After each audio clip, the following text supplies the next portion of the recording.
Are we on? Yeah. Hello.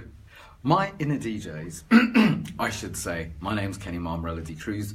Welcome to Wednesday at 1. I know it's 1:00 something, but we are in a nook because we're at the RSA house and it's full of people and we've lost our usual place, so we're outside the ladies. I hope we're not moved. The reception's not great and we've had technical issues, but luckily my inner DJs are playing this. Do you remember? Do do do do do. Yellow bird high up in banana tree. So the reason they're playing that song, I think, so as you know, I've been talking about Uncle Alec who died. Uncle Alec wrote a poem called Little Bird, and I'm going to read you the poem, and I have a few little key rings to help me out. So they're saying yellow bird because of little bird. So this is Uncle Alec's poem, Little Bird. A little bird, can you see the bird? Is this okay here? Yeah. Cool. A little bird was late flying, I'll start again. A little bird was late in flying south for the winter. As a result, its wings froze and it fell to the earth and it landed frozen in a field where a passing cow moo crapped on it. Fortunately, fresh cow crap is warm and it thawed the little bird out. The little bird was so warm and happy that it started to sing. Because you hear that? That's my inner chicken. That's why my wife calls me chicken, because I could do. So, however, what was I saying? The little bird was so warm and happy that it started to sing. However, a cat, attracted by the singing, pulled the little bird out of the... This is Mr. Hanky, out of the crab and promptly ate it. So, I'm going to quickly tell you the story again without all that so you can get the story. A little bird was late flying south for the winter.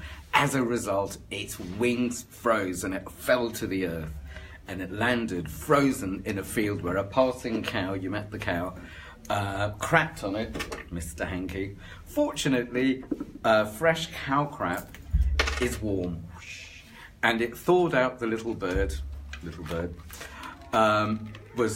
thawed out the little bird. The little bird was so warm and happy that it started to sing. However, a cat, attracted by the singing, pulled up the little bird out of the crap and promptly ate it. The tale has 4 morals. Denise, Mark and Nelson are watching. Oh, hello. This is me being a bit silly. So nothing's new. This tale has 4 morals. 1, being late can land you in the shit. 2, not everyone who shits on you is your enemy. Sometimes there's good shit, sometimes shit's a capitalist day. 3, not everyone who pulls you out of the shit is necessarily your friend. 4, if you're in the shit and happy, keep your mouth shut. Thank you, Uncle Alec. Like, what? Yeah, Uncle Alec he drove planes in the war and he was a teacher and he did this, that and the other, heroic and good and, all that lovely stuff. And he wrote this. What a lovely gift. What a legacy. So that's from Uncle Alec. Thank you, Auntie Sylvie, for giving me permission to read it. My grandmother died a long time ago. Strangely, after my grandmother died, I cut my hair. No, after my grandmother died, I grew my hair. I knew she wouldn't approve. Do you remember when maybe you didn't know me, long curly hair down there? My grandmother's last wish, I don't remember the exact words, but it was about playing nicely, love each other, stop fighting, stop with the separation, stop with the, secrets and lies and gossip and stuff like that. And to be honest, I don't get it. I don't understand it. Okay. I've got props today. To be honest, I've gossiped I've bitched, I've been scared, I've been angry, I've been paranoid, I've felt rejected, I have rejected, I've withdrawn, I've colluded, I've run away, I've tried to work it out and figure out how to take part properly with my family. It does my head, do I look corny by the way? It does my head in. I don't know how to take part. So what's been going on, I think, is it 3 weeks, 4 times a year, or 4 weeks, 3 times a year? They call it Mercury retrograde, when Mercury is no longer protecting us. When that happens in my life, 3 things happen. 1, communications, miscommunications, misunderstandings. Nothing seems to make sense, or I don't understand what people are saying, or people misunderstand what I'm saying. So number 1 is the whole communication thing. Number 2 that happens to me is lateness. Late, wrong station, wrong day, wrong time, delays, logistics, travel. Third thing that happens to me, and maybe this is just me, is my computer breaks down, my printer won't print, electronics, so pretty much, I don't need this anymore, do I? Pretty much everything goes kaput on me. So with Mercury... Move your head down Oh. a bit. That's me being horny. That's springtime. Oh, I'll tell you about springtime and being horny in a minute. So, yeah, I don't know how to do it. I want to play nicely. I want my family back. I want to be able to just hang out and be us without all the unfinished business or the stuff in my head that I don't understand. Who's angry with me, who's upset with me, what I've done, what I haven't done, what I've said, what I haven't said. And yeah, I've taken part. I can't point the finger at anyone.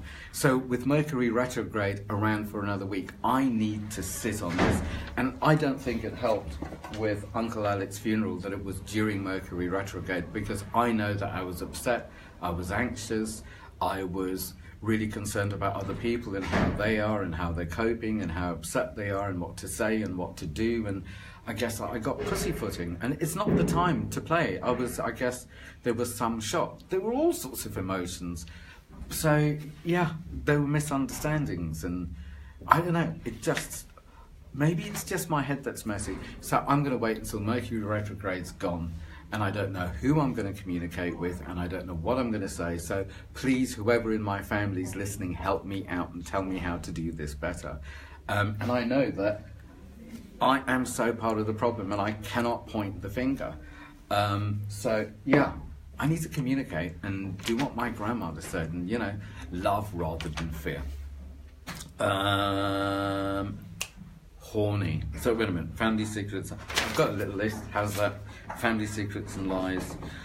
Paranoid, retreating, fantasy, fear. What will people think? Oh, that's huge. My God, has that run families, communities, friends, businesses, pretty much most people I know, especially in the Western world. No, it's not especially in the Western world. All this handing power over to these people. Who are these people? I am the people. You are the people, but the whole what will people think paranoia, and then second guessing and being like this so people think that, and oh God, it's just too much. I don't want to do it. And I'm not sure that I could cope with the detail of what happened and who and the misunderstanding. Maybe just wipe it clean and get on. What I really like, I love my my cousins' kids. I love my cousins, my aunt, my parents, whatever, but there's something about there's the younger generations that aren't really part of maybe the older generation's history or dramas or fears, and I'd love to be able to hang out, even if it's just the kids that want to hang out with me. You're not even kids, you're grown up now, it's just that I'm old. Anyway, horny. Spring is in the air. I don't know about you, but yeah, there is horn around. Today, in fact, probably about now, Lau is pressing send on this kind of blog, email, newsletter thing. So I hope you're subscribed, otherwise go to themanwhisperer.co.uk and there'll be a pop-up and then you can subscribe. Today's newsletter is about 3 things, and they are all love. Keeping love, finding love, being love. There's a blog that I've written with loads of exercises about how to get yourself in alignment with yourself and with love and with who you are, and put that out. So magically, your love vibe that goes out gets responded with stuff from the same frequency. I believe that I can talk and spiel and pretend and do and bullshit whatever I want to do, but what will be reflected in the world and what I will attract is what's in my subconscious. And if I'm scared and paranoid, then I will manifest situations to prove that I'm right to be scared and paranoid. If I believe I'm going to be crapped on, then I will probably crap on myself and tell the world it's okay to crap on me. I need to change my mind about things, and as I change my mind and get in alignment, that vibe goes out, that vibe is responded to, and whoosh, I'm in love. So there's my blog, How To, with lots of exercises and stuff. That should be cool. Also, I am giving a talk on Friday the 13th, lucky for some, at the College of Psychic Studies at 6 p.m. right in the... Now, I think doors open at 4:30, so they've got their open evening. And there are talks and demonstrations and heaving table of Marks and Spencer's food and drink and lots of people to hang out and flirt with and just, you know, whatever. So it's you know, it's like a posh Scooby-Doo. This huge building with rooms everywhere and stuff, and people go up and down, going to this lecture and going to that demonstration, having a reading. So 6 o'clock, pretty much in the beginning, I am giving my talk, and it's all about changing your frequency, coming from the right place, because I know, because I've been here, when I'm in the happy hunting ground looking for the woman of my dreams, if I go out like a scared little boy, then I will probably attract a mummy. If I go out like this bolshy gigolo type, then I will probably attract a problem chick, because I'll be acting like a problem bloke. If I go out all, I'll take care of you, I'll marry you and impregnate you and give you a big house and whatever, then I'll probably attract a gold digger or someone that needs to be saved. So it's about getting in alignment with who I am, what I want, the frequency I put out, and it's nice and early at college, because then you can take your dead, sexy, irresistible, authentic vibe out into the world and fall in love. So that was to my blog, my talk, also on Friday the 13th. You know, Watkins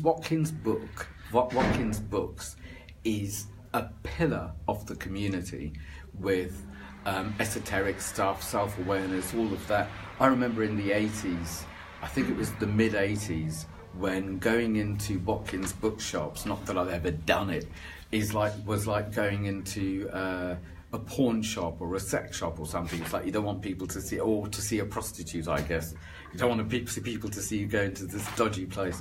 And it was the only place around that sold esoteric, self-help, etc., etc. Now, it's a huge market, but Watkins was there first, and it was the only place, for example, that I could get hold of Blavatsky, Helena Blavatsky, and The Secret Doctrine, or the Temple of the People, but those big blue books, or, you know, all my funky stuff. So Watkins, pillar of the community, been around forever, are having an evening of fun and games. They need men. It's a dating thing. So I think you get some Vedic astrology reading or something else, food, drinks, and they want conscious men. They want decent men. We become, coming to the men's groups and hanging out together, I'd like to think we become decent men. So my Men Speak Men have been asked if they want to come to meet some ladies on Friday the 13th. So if you go to the newsletter, there's a discount code, I think it's Men Speak, and a link to press, so you can buy your ticket and get flirtalicious and play, and get to know your boundaries and get in an intimate and fall in love, because I don't know about your pants, but spring's in mine. What else? Tomorrow is Men Speak Radio. On Men Speak Radio, we've got Johan Hari, and I've spieled about his book Lost Connections like 2 or 3 times already, and I've talked about him. He is such a cool guy, and he knows everything about everything to do with mental health and the researches that have taken place and the medication, and he was on it, and how it needs to be escalated, and how he's not against medication but how to use it. But more than anything, he's going to be talking about how men's groups, so my men's group site is mensgroups.co.uk, how the men's groups are really good for mental and emotional health. And it's like, what does he call it? Community medicine, relationship medicine, social medicine. Thank you, Bertie.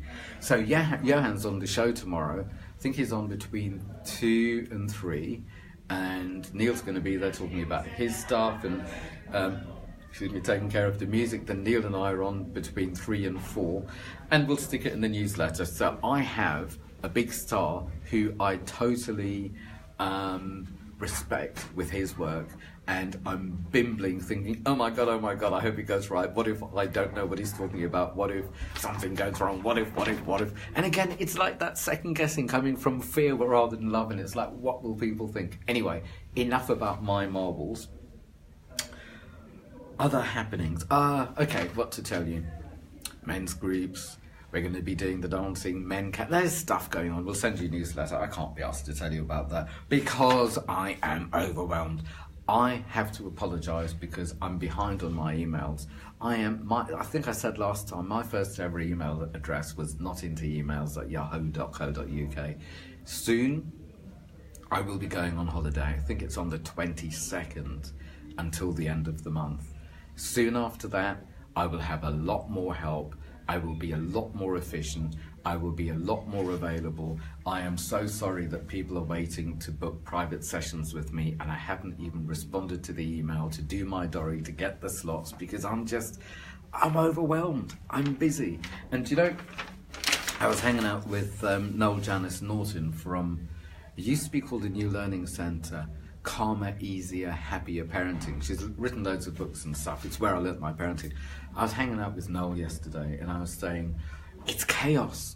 It's all got so big, it's got bigger, and I don't want to make it smaller because I don't want to restrict it or kill it. And she's saying, well, you don't need to restrict it or kill it just because it's bigger. And in the end, to cut a long story short, I said, look, it's just, because there's loads of publicity stuff, training people to run groups, writing, it's all going on. And clients, so it's huge. And I said to her, well, it's just grown, it's changing, and I don't want to suddenly hit bigger time or to have more success without a drama. So the chaos is part of my drama. So I'm getting my pound of dramatic flesh at the moment with the chaos, and yeah, it's just suddenly going boom, kind of like that, I guess. So apologies. Next time you see me, is it next week? No, in a couple of weeks, I'm going to be browner because I haven't had sun for a while, so I'm going like, I was going to say 50 Shades of Grey. No, you know what I mean. So yeah, buzz. I need to consolidate. I need to manage better. I can't wait for my holiday. I can't wait to come back and then calmly proceed beyond Mercury retrograde, beyond my need for drama and chaos, and get back in the flow. So, is this where we end? Is there anything I should be saying? That's nice and short and sweet for a change, eh? Yeah.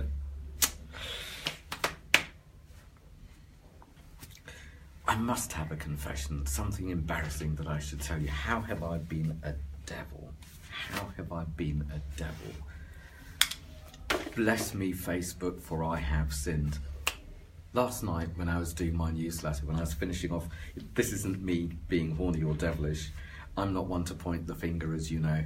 I was watching, it was about 3 in the morning, and I was finishing off this newsletter thing that should be in your inbox now.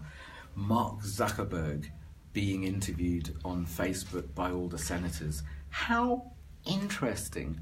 And then this morning, I have to pretty up, I have to shave and stuff before doing this for you. This morning I was watching a video about the new regulations that are coming in to do with data and data protection and stuff like that. And it's like, thank God because I feel so vulnerable and so overwhelmed with all my passwords and all my information. I feel like I'm being digitized. I'm going to end on this one thing, talking about being digitized. I remember when I was a kid in Africa, there was one, so this was the early 70s, there was one episode of Star Trek, and Star Trek, I'm not one to gossip, but what's the name of the guy? Gene Roddenberry apparently was in a group where this woman used to channel Tom. What's the name of the book? The Only Planet of Choice. And when that was coming down, Gene Roddenberry was there, and that's where apparently he got a lot of his ideas and concepts for the Star Trek scripts. Brilliant book. Anyway, so there was this one episode of Star Trek where Kirk and Spock and Bones and whoever got beamed down, and they were captured. And all of the other people, they weren't people. They realised that they were kind of robots. They were these cyborgs, those kind of people. And they realised that they kept updating their information in their heads about humans and what humans think and how they work, and whenever they did something, it computed, and they knew how to interact as if they were humans, and they were just learning all the time. So there was nothing that the crew could do that the kind of machine people didn't get. So Kirk came up with the idea that if they believe that the humans think this way, and if you do this, then that will happen, and if that happens, then that's how it'll be. Then Kirk said, right, let's stuff them up, let's confuse them, so we just break the spell. So what they did was crazy things like someone suddenly acted like they died, and the others just laughed, which doesn't compute because they should, and then, just crazy things, and they responded, or they reacted in ways that didn't compute. And to cut a long story short, these cyber people just kind of like overheated, went like that. That must look really unsightly, sorry about that. So what I'm saying is, I am conscious that I'm digitized. I'm being digitized. Everything I do, everyone I see, where I go, what I think, what I like, what I probably want to buy, and also like feeding me crap, so I believe stuff. It's weird. I don't like it. So good that Facebook is being called up. Good that these new regulations are coming up. Good with all of this. I'm still paranoid. Do you know, I think the moral of the story today, and the theme that seems to have run through today is, I'm chicken. I am a paranoid chicken. So I'm going to hopefully breathe that away and communicate and get on with it. So please communicate with those that you love, break the spell and get on with it. Live beyond the drama and love.